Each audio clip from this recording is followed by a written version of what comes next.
All right, I will call to order the Town of Saybrook Inland Water Courses Commission regular meeting. It's February 19th, 2026 at 7 p.m. President, we have myself, Tom Heffernan, the board, Jake Kulik, Peter Lisa, Yes. Dennis Mary's on Zoom. Linda Kiefer, Jordan, Julie Yorkman, and Mark Calderella Is on vacation. is on vacation, a well-earned vacation. So we will take, let's see, we have 1, 2, 3, 4, 5 regular members. We don't lose anybody. See somebody from. You don't have to, because you have a form, but. No, I think, let's see. How about Julie? We'll see you. All right, sound good? Sounds good, thank you. All right, so our first order of business, those are old business for the violation issued 7/23/2025 for regulated activities including stockpile of soil within the water review area without a permit at 62 to 64 River Street, map 49, lot 25. The owner is 144 Mill Rock Road LLC to discuss the violation and remediation. Annette, what's going on with this? Well, so as you just read, notice of violation was issued in July. The applicant, wanted to apply for a rezoning of the property prior to submitting an application to the Wetlands Commission to correct the violation. That took a few months, we got an attorney, started the process and then withdrew the application. So at that point, this brought us into the winter. I contacted him and said, now, okay, the commission's expecting you to submit an application to correct the violation or apply for whatever it is that you want to do there, but you have to submit an application. And he said that he would. And then at last month's meeting, he didn't appear and decided to give me another month. And I don't believe he's here tonight either. Okay, anybody here? Do I see anybody online? Okay, well, now we have to. The next step, I think, would be a cease and desist. So I did talk to the commission's attorney about this briefly today, and he recommended that give him one more chance to submit an application in March. And at that point, if he does not comply, then you could move forward with a cease and desist order. Okay, and I'll move to continue the matter to our next regularly scheduled meeting in the hopes that we get an application in. Lynette, do we know, has he hired an engineer to do the site plan? Not to my knowledge. Okay, so that's still hanging, because he was at the last meeting. And he brought someone with him from from I think out of town who was Are we talking about River Street or are you talking about King Street? I can't remember. I think it's like a King Street. Main Street has differently with them. Not sure, has, the River Street applicant shown up to any, I know I missed like. one of He the- has been here, Okay. yes. Mhm. I think it must have been the one that I was away for. What's that? It was the one that I was away for then. Okay. All right, so I'll move that we continue the matter to the next regularly scheduled meeting. I'll second that. Any discussion? All right. All in favor? Aye. Any opposed? Any abstentions? And now moving forward. And we will go to our second violation of the night. Issue 10/31/2025 for regulated activities, including the placement of fill and removal of vegetation within the 100-foot upland review area without a permit at 9 to 19 King Street. Map 36 lot 6, owner LKZ Properties LLC. But how are we looking on this one? So the property owner was here last month with the soil scientist and the wetlands were flagged. And to my knowledge, I believe a surveyor has been hired to survey the property, put the wetlands on, put property boundaries on, So we'll wait for a site plan. and then site plan can follow after that. Or an application. Sound Here, okay, very good, sir. It sounds like progress is being made. yes, I thought James was gonna be here, Okay, so we would have had he filled the application out and everything, and, I thought we would have the survey, cause I did hire a surveyor. Ken Picard, you guys probably know him. So, and because of the snow being so deep, he didn't wanna go in there even. Tough to find pins when there's a foot of snow. So, you know, I don't know, I'm willing to do whatever you guys need me to do to get it back into, to whatever you think, but the piles of, like you said, were spread, they're still there. The piles are still there. It was just some regrading. So, I don't know what we can do. I'm looking to sell the property, but I have to get this, situated before the buyer, buys it. Sure. So, that's where I'm at, but I did hire a surveyor and I hired, James and, to do whatever it needs to be done. Well, it sounds like you're doing what you need to do. It's just taking a little time. There's some Yeah, things that are yeah, outside of your control, so we can understand that. Of course, we haven't got snow, no. They don't gotta melt. Yeah. Yeah. How long before when's the last time anybody shoveled it? Yeah, no, yeah. But now, of course, Guess it is. so, All right, well, thank you, sir. I'll move that we continue this to our next regularly scheduled meeting. Hopefully we get a thaw and you can get some Okay. further work done. yeah, Okay. yeah, okay, so when is that next meeting? See, third Thursday of March. March 19th. March 19th. March 19th. I think. Thank you for that update No that you problem. sent me for this. I'm a second. You're welcome. Very good. We have a second, any discussion? All in favor? Aye. Aye. Any opposed? Any abstentions? Hearing none. Good luck, sir. Thank you for the update. Thank you. Thank you. Okay, moving on to new business, application 26-001. Zero Middlesex Turnpike LLC, application to conduct a regulated activity at 0 Old Middlesex Turnpike. Map 41, lot 12, and map 42, lots 3 and 13, construction of a 7,992 square foot building, driveway, parking area, roof, water infiltration system, wastewater system, utility service construction within the 100-foot upland view area. Owner, 0 Middlesex Turnpike LLC, agent Michael Ott. We are to receive, review for completeness, accept application, determine if regulated activities are significant. Drop. Yes, sir. Not all, no, just rent.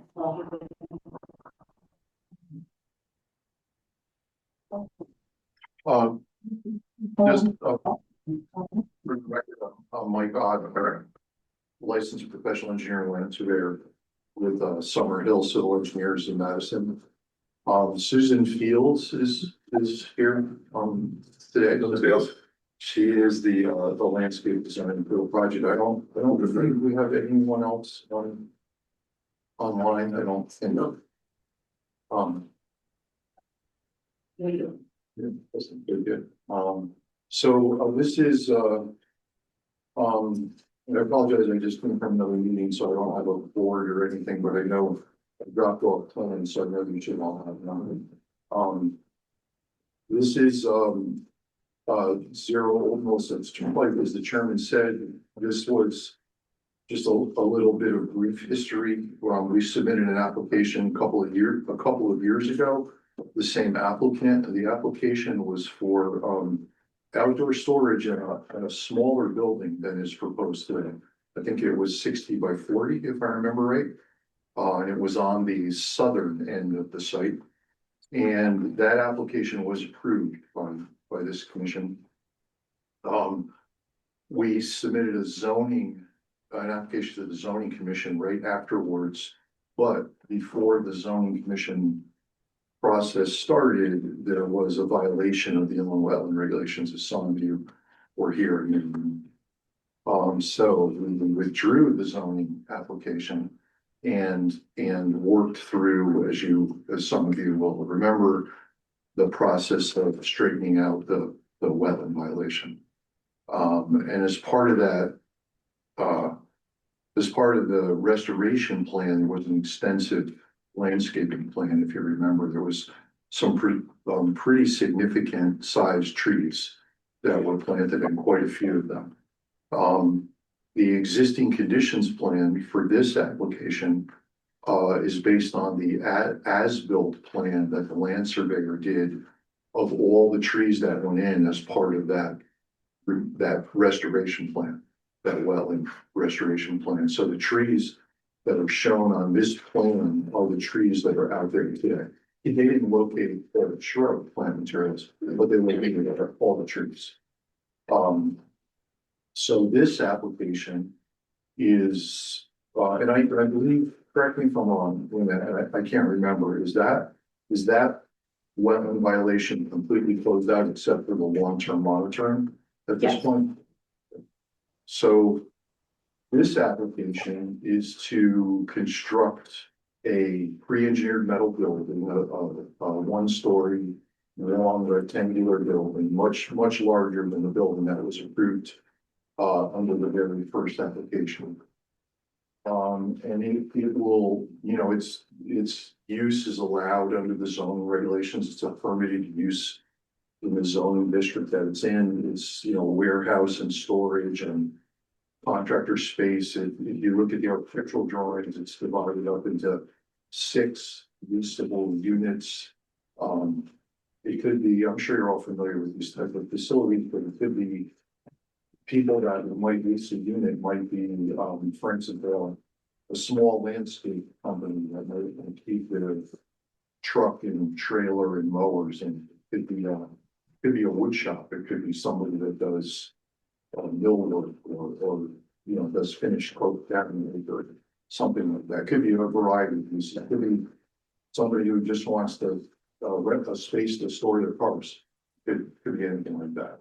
So those uses are permitted under the zoning regulations in this zone. So there's no outside storage proposed as part of this application, just the building and a parking area and a new driveway on the north end of the site that comes off of Old Middlesex Turnpike. Inside the building, there are no floor drains, so there's no wastewater of any kind, leaving the building and going outside of the building. There's a gutter system on the roof. The roof water leaders are connected to piping that runs along the building and goes to the proposed subsurface infiltration system that you should see on the plans. They're precast concrete chambers under the ground, leaching chambers. We've done test pits there a number of times. The soils are very, very gravelly and the water table is very deep, 10 feet plus, 9 to 10 feet plus, as I recall. The building is, as the chairman, when he read the application, said the building footprint size is 7,992 square feet. So call it 8,000 square feet of roof with, overhangs and or so, and all that roof water gets collected and gets temporarily stored below the ground and is allowed to infiltrate into the soils. There is no pre-treatment prior to the roof water infiltration system, as there would be for instance, if you were doing a subsurface infiltration system for a parking area, for instance. Because the roof type is a residential roof type, and the Connecticut DEP considers it to be clean, not, essentially clean runoff. There's no reason to pre-treat it prior to the infiltration system. The roof water could, as you might imagine, just be discharged directly to the ground, but because it's such a large building, we thought we should collect it and put it in the ground. And also, there's a requirement in the Connecticut Stormwater Quality Manual to retain on site a certain volume of water. That volume is called the required retention volume. We've done those computations, we submitted them. So we made sure that storage system has the storage capacity to meet the required retention volume. Hydrologic sizing criteria, it's called. So there's a 5-foot width concrete apron in front of the building at the garage doors, typical of these kind of buildings. There's little 5-foot square concrete pads at the back of the building, because there's a door in the back of each unit required by the building code for egress out, out the back. And there's a septic system for the building in the front of the building, which has been reviewed and approved by Brad. There's a water supply well on the north end of the building that will, provide water to the building. If you look at the architectural drawings, there's just, there's a little restroom in each of the 6 units. But please stop me if you have any questions while I'm explaining this. But good. Why the well? Is there a water line available? So interestingly, there is a water main on Mill Rock Road East, the intersecting street. But it's more than, we went through, we actually had to confirm this with the water company. Connected water? Connected water. It's more than 200 feet away from the applicant's closest property boundary along the street. And the state statute and regulation, you may be familiar, is, if there is water as measured along the street, less than 200 feet from your property boundary, you have to connect to that public water system unless you go through a process with the state. Okay. And we are greater than 200 feet. So rather than extend the main 200 feet plus down Old Middlesex Turnpike, we provided a well for water supply. If this was a different situation, Old Middlesex Turnpike, as you know, dead ends at the highway exit ramp. Sure. It's got no possibility of extension. It's got no possibility of future development. State of Connecticut owns the land on the other side. The house that's there is, has frontage on Mill Rock Road East on the other side of the road. That there's already an application to redevelop that, and that water comes, they have to connect. Okay, because they're They have within, frontage. within that 200 feet. Yeah, they have frontage right on Mill Rock Road. Okay. Yeah. All right. So there's no reason to pay for 200 plus feet of water in extension down the road. That's why the water. Is the water been tested yet? No, The suitability? no, groundwater, well water, no, Yeah. that, you probably know that doesn't happen until. Right, they're gonna have to After get a the well, permit. yeah, after the well is constructed, yeah. Yeah. So what, I thought your answers to Jacobson were very pertinent and cover everything, but, so this is basically all electric, heating and cooling? Yeah, yeah, Okay. yeah, yeah. No fuel oil tanks, no propane tanks, anything like that? Yeah, there's no, so I said, I'll get to Jeff Jacobson's letter in a sec. Yeah. Okay. Yeah, but no, I'm glad you brought it up, because,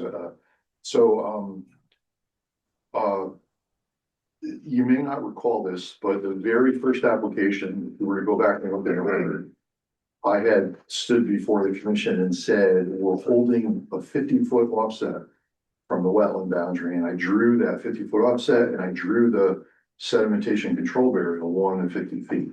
That didn't happen, obviously, but that was our original goal. So in this plan, I did the same thing. I tried to hold, if you took a scale, you'll see that the sedimentation control barrier is 50 feet from the inland wetland boundary, with one exception. In the back of the building, because of the building code requirement to have egress door on the backside, I had to move the silt fence. I think I can't remember, I think it's like 8 feet into the 50-foot zone, because I had to leave a little bit of room for people to open the door and be able to walk, along the back of the building, maintain the building, as you can imagine. You wouldn't want to let vegetation grow right up to the back of the building, that kind of thing. So I had to go into that 50-foot setback about 8 feet. But I don't think it presents, given the topography and the now ground cover, I don't think that presents a potential adverse impact to wetlands, especially because we're collecting. There's virtually no runoff from that 8-foot strip of land because we're collecting on the report. So to get to the review letter, so I received a review letter from the consultant engineer last week. I was gonna wait, knowing that you're only receiving this evening, and determine whether you believe it's a significant activity or not. But I decided to try to address Jeff's comments And, you got it. And, I wrote a response to all of his comments. And I dropped off revised plans Tuesday morning because you were closed Monday. I did email about 6 o'clock in the morning or so. I emailed the response and the revised materials to Lynette and Jeff, because I wanted Jeff to have an extra day with it. And I spoke to Jeff today. A couple things have happened. Jeff doesn't agree with my answer to 5. I think it's B, C, and D, or C, D, and E, the last three bullets in my response back to him, which is fine. Me and I talked about it today. So I'm gonna come up with a solution that he would like before the next meeting. And also, I learned today that there's a desire to make improvements to Old Middlesex Turnpike. I guess the applicant has spoken with the town planner and with the first selectman, if I understand it right, and Jeff Gibson's aware of this. The applicant is going to propose to widen a bit and pave that section of Old Middlesex Turnpike that's shown on the plans. So when we submit revised plans prior to the next meeting in time for it to be reviewed, improvements to Old Middlesex Turnpike will be shown on the plan. So I have to do 2 things. I have to show those improvements, and I have to answer Jeff's 5 B, C, and D, whatever it is, the last 3 bullets, or the first 3 bullets, I think, of number 5. And also, although, like I said earlier, but I'll say it again just for the record, there's no outside storage, there's no floor drains in the building, there's no heating, fuel storage in the building, as Jeff asked about. But Jeff did ask, he asked me today if there were lease agreements in draft for each of the units that would have language that might,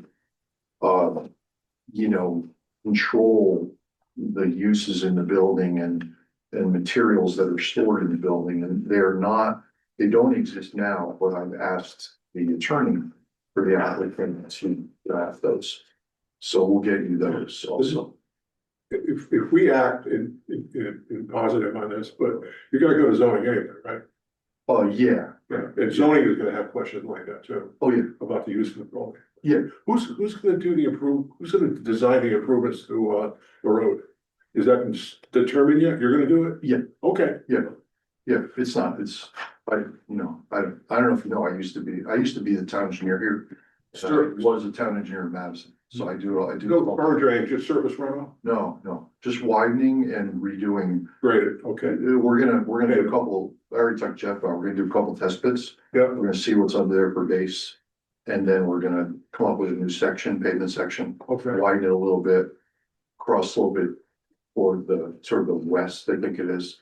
And then what happens, this happens all the time, not all the time, but it is common practice. What it becomes is an improvement offered by the applicant to be a public improvement. And the town ends up accepting it, not your commission, but the board of selectmen ends up accepting it as a public improvement. The applicant wants to pay for the construction and do that work. So like I said, I gather, I didn't know this, but I gather there's been some discussion with the first selectman Okay, and the consulting town engineer and Chris Costa. so the anticipated improvement isn't gonna have to require any kind of easements from the adjacent property owners, or? Oh, no, it's all within the right of way. It is within the right of way, so you're not gonna, okay. Yeah, it would be just like the town making Okay, to it. Yeah. Is the existing improvement within the 100-foot upland review area of the wetland? Oh, absolutely. Yeah. It's a regulated activity, no question. But Lynn, I think you had a question. So procedural question, if you were to add something significant like that to this application, I don't think you could approve it next month because it's not on the agenda. It has not been, it's not. Not part of Public the notice part of isn't the here. application, right? So I would think that either it would have to be a separate application. Or, and of course, have to consult with the attorney to figure this out, or somebody who knows this stuff better than me, but. At the very least, I think it would need to be on the agenda It also may affect whether or not this is a significant activity. Yeah. You know, but if we're widening, you know, the more you do, the more inches towards being significant. Yeah, So the application would have to be modified. yeah, I have a different experience on it. Okay. I've been through this before. I would, of course, check with Matt Willis, but that's not my experience. It does have to end up, the description has to end up on the next agenda, but activities are added to applications all the time. And I would also say that it's gonna be up to you all, but I wouldn't expect the improvements to be a significant activity. I'll tell you why. We're only gonna widen it a couple of feet at most. We're not changing the elevations, you know, it's not like we're cutting a couple feet and filling a few feet and regrading outside the limits of the roadway. They're literally gonna dig up what's there, put the right materials down and pave it. It's your determination, of course, but, and you'll see it once we do it, but you may decide at the next meeting that you think it's a significant activity and you wanna hold it, you know, have a public hearing. It's a commission's choice, of course, but I just wanted to explain. Procedurally, don't we have to decide that tonight? Also, unfortunately, because this just came up today, I suppose you really can't. It's right. Right, and that's the thing, that also gets to my next question, which is. With what you're telling us now is likely to come, can we consider this application to be complete? Because we know there's this thing out there that is not in here. You know, I can only tell you my experience. Yeah. I'm not saying this, I'm only saying this for the record. we appreciate your candor, honestly, certainly do. Yeah, I have 19 years of experience as a town engineer, 6 of them here in Jeff's position. My experience, I'm not an attorney, but my experience is that this happens all the time. And I think you have to check with Matt Willis. No, I think that's- My understanding is, I would ask anyway that you've heard already what the application's about. You've heard that there's gonna be this road, this municipal road improvement part of it. I guess we'll have to consult with Matt Willis to see how they want to do it. But you're right, you can't. I suppose you could look at the activities that are proposed right now and determine if they are significant, but you'd have to do it again, I suppose, when we bring in the improvements. The improvements are so simple, and because we have the survey already, we should be able to get them to you all quickly, in enough time for everybody to review them. But I just found this out today. That is the situation. So we appreciate it. And we can't get, And we don't have Attorney Willis at our beck and call every time. yeah, and it would be good, the other thing I would say is it would be good to get, if you have any initial feedback. Sure. Cause then I could also incorporate that. I think that's the way I'm leaning is to give some initial feedback. We'll certainly hear from Ms. Fields.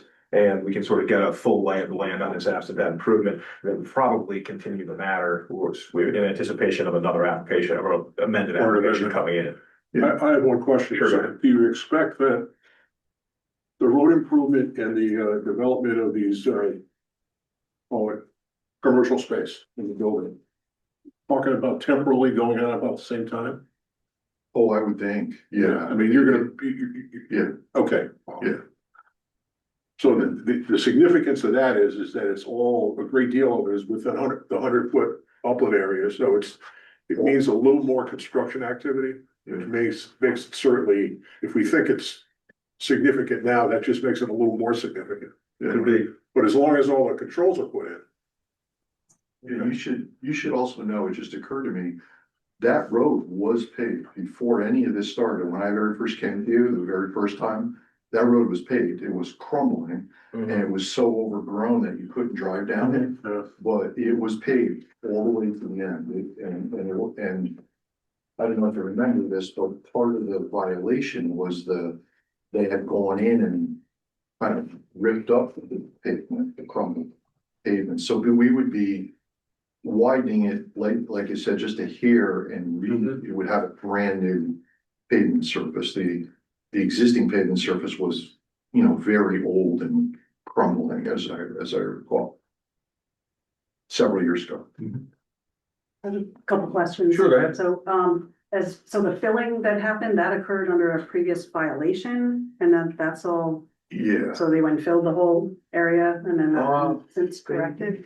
So they did a lot of things. They cut down trees, Yeah. they went past the 50-foot line that I said we would hold. Mhm. And they cut down trees and they regraded and filled and then. And then they Did all did kinds of after the things. fact, the commission. We issued a violation, we issued a notice of violation Yeah. because it basically, that was ground zero. Yeah, Okay, and We might have an done a extensive cease and desist improvement, on it that took a one. while. But it was all basically reconstructed, nothing was And reconstructed. Susan actually worked Yeah. with the town's consultant and with Lynette. And she was on the ground at times when they were doing the whole restoration. She purchased all the trees and the plant material, oversaw the installation of all. So it kind of, in the spring, it kind of looks like a park right now. To me, it's actually kind of nice. There's big trees there. But this proposal is to, by the way, this building sits within the limits of the stone area that's there today. I was gonna ask that, That's- what yeah. the, Totally within the, if you, next time you get off exit 67 coming from like New Haven, look down and you can see that stone area. I was there today, the snow has melted or they plowed it. And, the building sits in the stone area. I do have a question. This is probably more, I guess it's use more than anything. So currently it seems to be, you know, the original proposal, I think, was to be used for storage of the sheds. And there are some sheds that are stored there now. Is the plan to both store sheds and to have this building, or will this building be replacing the shed storage? The latter, no outside storage of anything. Okay. Take it back, there's a little, weight on the plan, there's a waste and recyclables Okay. enclosure area. Yeah, dumpster Typical, yeah. and is all the area in front, the driveway and everything, that's all gonna be crushed aggregate, so. Same stone that's out there today. Okay, so it's not repaved, so No. no more increase in impervious, including the Right. parking spaces, that's still gonna be that same. No, the part, if you look on the plan, the parking area is gray and it's Yeah. called out, just the Exactly. parking area be paved. Okay, And the two aprons, which is typical within the right, right of way yeah, of the yeah, street. thanks, yeah. Yeah. So just that dark gray on the plan is the big. I do have a question. We might be segueing in, oh, I'm sorry, cut you off. Sorry, no, I have a couple more. Oh, go ahead, go ahead. Sorry. And that's also gonna be overland flow, right, off those small segmented areas of pavement. Yeah, so because, Going straight towards the drainage collection system, no, it actually, or will it go it goes, off driveways or? it goes out, some goes out to the driveway, some goes to the landscape area. That's why we collected all the roof area. So now, after you collect all the roof water, all you have is the gray strip where the 6 or 7 parking spaces are. Right, yeah, And the driveway aprons are you typically in practice not really considered because they're within Yeah, the road that's- right of way right, and they that's what's protect coming the into edge of the road. Yeah. sure, So that's all you got is that gray area. but this, Which is it drainage gonna go to the south? No, it goes that way. Okay. And truthfully, it doesn't matter because to the south is a 20-foot required by zoning landscape perimeter buffer. Okay, So that water would go right into the landscape area, you know what I mean? The other way, it goes into the stone that drains today. If you go out there when it rains today, the water just goes straight in, through it. Yeah. Pretty much. okay, and so there's no concern with the roof collection system that there's gonna be any excess surface water coming out of the ground? No, All gonna infiltrate, and nothing's gonna get to the neighboring adjacent residential. nothing goes towards the neighbors yet, definitely not. And then one other question on the alternatives and in possibly reducing the size of the building. You said there was a prior application where the size of the building was substantially reduced, like 2,500 square feet. At the 24, I think it At the is, yeah. southern end, and Yeah. why was it changed to 8,000 and? Different use. Back then, it was a totally different use. It was gonna be used for the Atlas outdoor business. Now it's, leasable space. Please. Yeah. Thank you. Well, I'm trying to recall, did we call in the previous approval for the restoration of the wetland, did we call for any signage along the wetland boundary? I don't I don't remember. think we did. I just don't remember. I remember that. Yeah. I did, while Lynette's looking, I did forget to say one thing. And it's called out on the plans. The northern driveway requires the removal of 2 of the trees that were planted as part of the restoration plan. So Susan will explain, she's shown the replacement of those 2 trees. And when that was the inland wetland, the statewide inland wetland form received, that was noted as missing as part of the. Yes, actually, everybody got a copy in their packets. It wasn't sent to us electronically, and so everything that was sent electronically got uploaded, that was missing, but it's up there now. It's all good.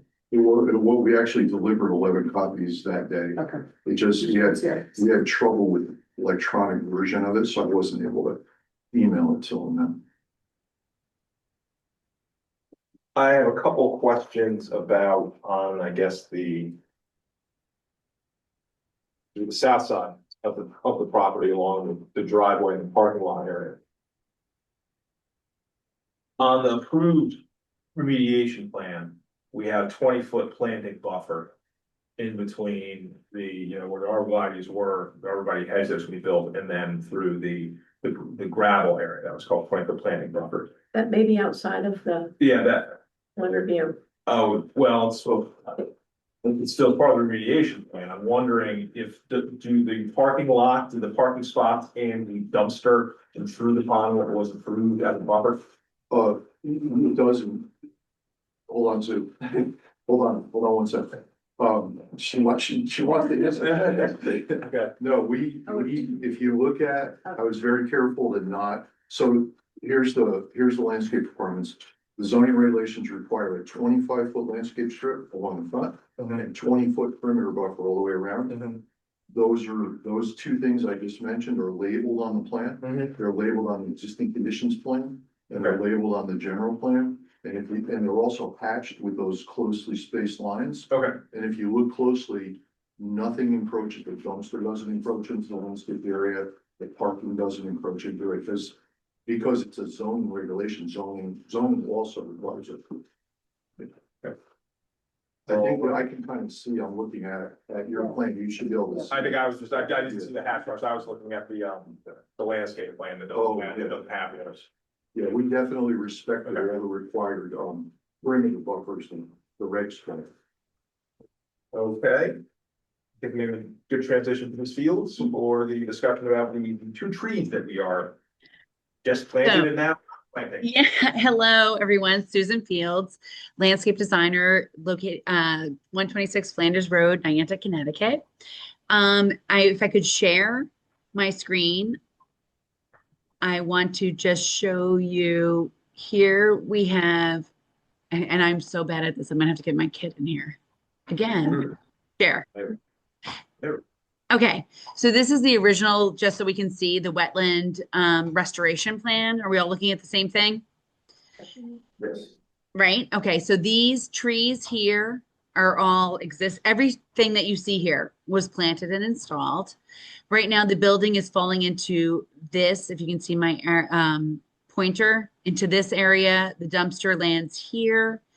What ended up happening is this tree ended up over in this area just by spacing things out. But everything that you see here has been installed and planted and walked through. Now we have this plan, and I tried to kind of simplify it because it's a lot to have in there. Let me see if I can move this down. So basically what happened is this is the building that's being introduced. This is the parking, existing arborvitae screening. I didn't draw all back in here, but here are the existing shade trees. The existing trees that were marked out on the as-built plan. And then there were 2 trees that fell here and here, which need to be relocated in order for this driveway to happen and abide by the plan that we had already submitted. And we are hoping to transplant them based on timing to here and here. So we're taking the 2 trees that were approved and accepted and relocate into new locations. If for some reason they don't survive, we will plant new ones, but we're very hopeful. Usually things go well in the right time of year. And then along the edge of the planting, we just did a simple, this is the easiest planting plan I've ever done, a simple planting of just native ilex, which is an inkberry, Ilex glabra, along the property line, along the south side, I'm sorry, north side of this building, just as a little bit of, softness between there and I-95. The corridor is here. And note that there are several shrubs. There are a lot of shrubs in this area that are not noted on this plan, but are noted on the wetland plan. All of these smaller circles actually exist. So it's really a very, if you can infer back and forth to the two plans, it's a very protected, not a lot of eyes on the building. And it was, like I said, just a very simple planting plan, taking what we have there and making it work for the new application. So am I understanding that if we go to the wetland, the restoration plan, Yes. that the tree to the very far south of the driveway entrance, that tree was never actually installed? It was installed, but for whatever reason, it was installed here. I don't know why, but it was Okay. installed. Because I drove by, honestly, I drove by the other day. I'm like, oh, that tree never made it there. So for Okay. whatever reason, it's here.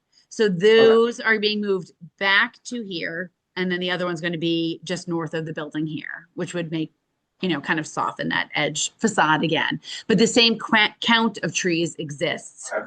It just Okay. was how the landscaper placed them, for which I apologize. It was not there. All right. Any other questions of Ms. Hughes? I would. Go ahead. Hi, Susan. Hi. Hi, I'm wondering how, I see that on your planting plan, you have the lawn where the restoration area was.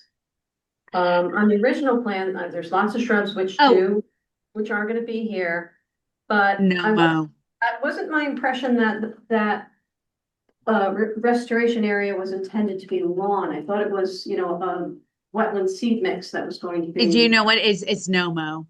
It's no mow. And I should not have labeled the plan as such because it is no mow. It is a lawn, but it's a lawn that grows to about 12 inches and then you mow it once a year. But it is called no mow, which I can specify in our plan.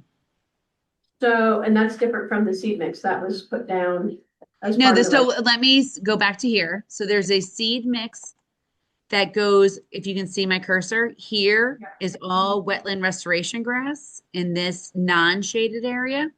And then up in here and through here was designated no mow, which is a lawn grass, but you just mow it much less frequently than the rest.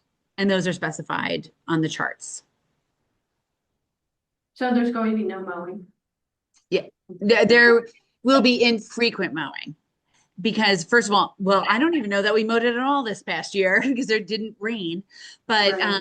yeah, so it's like it is like a once or twice a year mow where but the grass only wants to grow to about 12 inches. So Okay. relabel that for you. Will there be some barrier to prevent any once a year mowing from happening in the wetlands? Because I don't know. Oh, well, it is. I have I suppose we could put some kind of flagging. There is all of the wetland plants that are located in this area are all flagged with pink ribbons on every single plant that's down there so that they can actually, because it is an unmaintained area, they can whip around them. So allow them to grow for the next to succeed, I guess is the word I want to use. So these have all been marked. And these stakes still remain.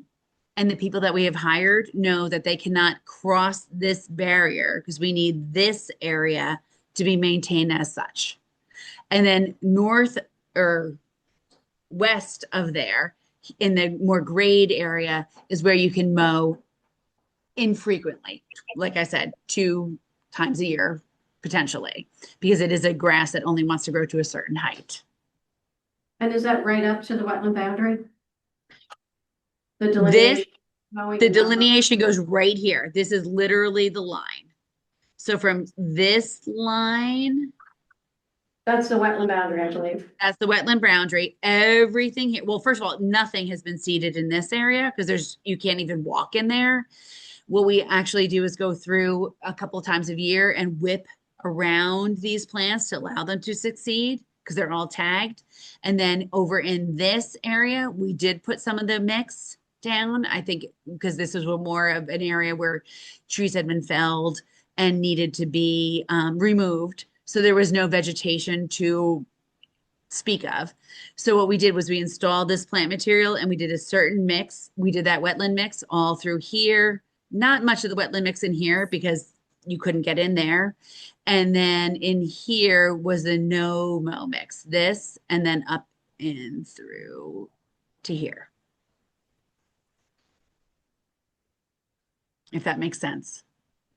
I think it does. So on the northern wetland boundary there, is that Here. the north of the trees Here, by the highway? Yeah. Now what's happening on the other side of those trees?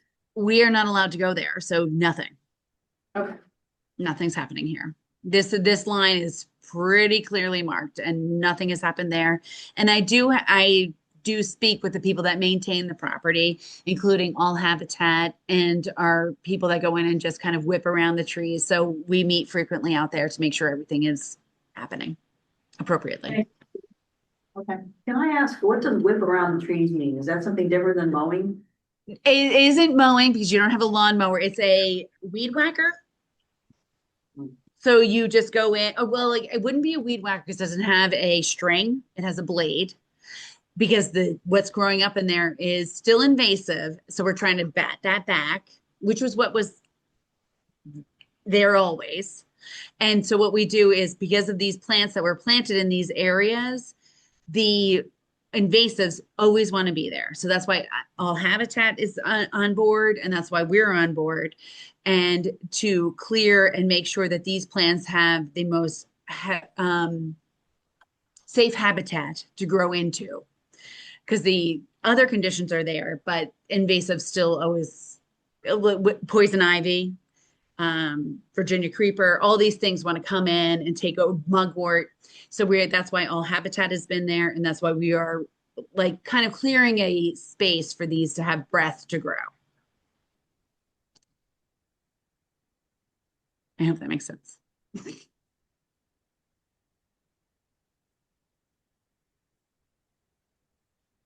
Any other questions for Ms. Fields? Sorry? I was just asking if there's any other questions for you. Oh. Dennis, I realize I haven't been minding my my online members as I should. Are you good? Do you have any questions for either Mr. Otto, Ms. Fields? I am good. I'm following along. No questions at this time. Thank you. Very good. Okay, in light of what we just discussed about there being potentially additions of some road work being done here, although I did find this to be very useful, I'm going to move that we continue the matter to our next regularly scheduled meeting to have a vote as to completeness and significance that we have more than this to be a more complete application. Seconded. Okay, any discussion? All in favor? Aye. Any opposed? Any abstentions? Hearing none. Thank you very much, Mr. Thank you. Thank you, Ms. Fields. Thanks, sir. And, to old business, or regular business minutes. Has everyone had a chance to take a look at the minutes? And do we have any discussion of these minutes, any changes, any amendments, anything like that? All right, hearing none, I move that we approve the minutes as presented. Thanks, all in favor? Aye. Any opposed? Any abstentions? Hearing none. Committee representative and staff reports. Do we have anybody from conservation, planning, zoning? Anything coming up? That's what we got. Planning is prepared to provide an update. We had a really interesting meeting last night for planning with two presentations. One was on mixed use housing study. So the town has been able to secure a grant The engineering firm WSP is looking at housing development within essentially the transit-oriented corridor. So Main Street, a little bit of Route 1 kind of connected to the train station there. And so they're relatively early. I would say they're somewhere around 30 to 50% done with this study. But what the end product is going to be identifying some sites within that area for potential development. Of course, development would be the responsibility of the private owners and all that kind of thing. But they've gone through and identified parking as well as a number of locations that present good possibility. So it looks like it's going to yield at least some information for potential developers to look at. Relation to this committee is there are, as you may recall, at least some minor wetlands within that area, which they're well aware of and paying attention to. So I'm sure we'll get to see it if it does come to that. Secondly, the RiverCog, the Council of Governments, is working on a regional housing growth plan. There was a change at the state level on how housing growth plans are kind of allocated to towns. And it's very complicated. And to make it very short, the Old Saybrook will have an option of creating its own plan or participating in a plan created by the RiverCog.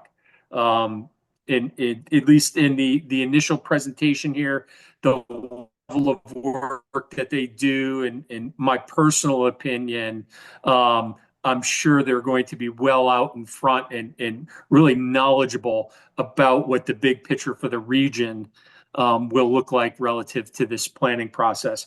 So it's early on. There's still some details required from the state before this can be done.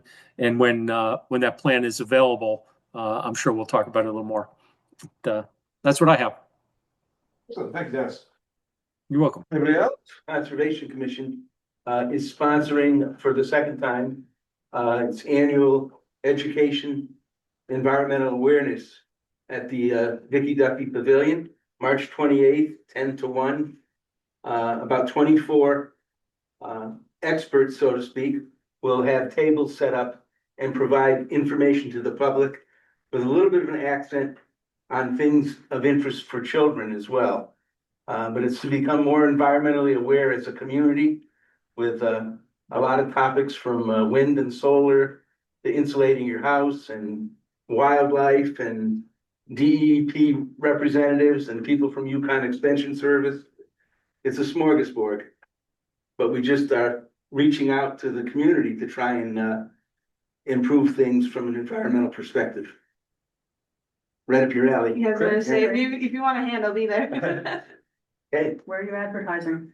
it's coming together. There's gonna be posters all up and down Main Street, newspaper, a variety of places. We learned some mistakes last year. And just going to Vicky Duffy's an improvement location. We had it in the gym at the middle school, which was kind of somber. The view's not as nice. Yeah, that's for Well, sure. we have What was the it. date again? The 28th, the last Saturday in March. All right, just before Easter. Okay. So I think it's the same day as the Three Kings deal. Yeah. And No king stuff, it's the same no thing. kings. I would just, I don't, not really an announcement from any committee representative report, but DEP, the town, and the Nature Conservancy just released their 10-year plan for the preserve. It is available online. You can take a look at what they're doing in there and how they plan to use the resources, where they're going to allow some logging, where they're going to allow some hunting, and what the trail uses are going to be, and that sort of thing. It's the big picture of the preserve. So take a look, take a read in there and see if there's any comments that you can make known. Allow logging in the preserves. That is what's in the plan. Not in a lot of it, but some of it, yeah, there will be some commercial logging that is part of the plan. Oh, I thought that was part of the definition of a preserve, that kind of stuff doesn't happen.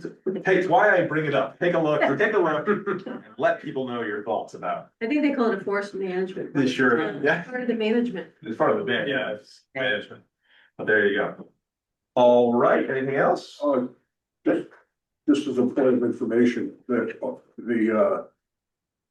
the action that we took with the Sheffield Street property on a number of occasions over the last few meetings. Yes. That I'm look like a. Where with lollipop kind of thing? Yeah, The Eagles tree, isn't it? and that was on the planning, that was on the zoning commission agenda this week. Oh, that was wonderful. They have filed an application, so I don't know what the outcome is, but It's there. see what the minutes say after the meeting that they just had. I think it was yesterday. Zoning goes on Wednesdays, yeah. Okay.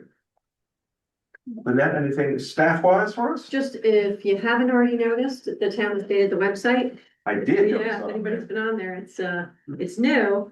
It's. I was confused. I was on there. Couldn't It's find- the same, yeah, it might take some getting used to, but it's laid out pretty much the same way boards and commissions each have their own page. You'll go to the same place to find your meeting materials, which you probably already did. So hopefully you won't have any problems, but if you do, let us know, and, there's gonna be some little glitches to work out, but it should be better. It's Just- ADA compliance and it's, got better security. It's more like a maze now. You gotta know. No, I mean, that's okay, because you gotta know how to go through it. Yeah. Because if you just punch in something, like for instance, if you punch in inland wetlands committee, okay, you get this page that says almost like, this doesn't exist, and it gives you some address, but you gotta go to the above, which lists everything. Just trying to figure out the Apartments and this, and you click on that, and it goes. Yeah, this isn't being an endorsement, is it? It's new. It's new. All right, anything else? Yep. All right, I then. would say the Connecticut Annual Wetland Scientist conference is on March 4th. I'm gonna be going and I'm hopefully bringing some students from my lab. Yeah. Oh, gosh, this is gonna be so fun. Yeah, so we will also report back. No one else can make it. Awesome, sounds good.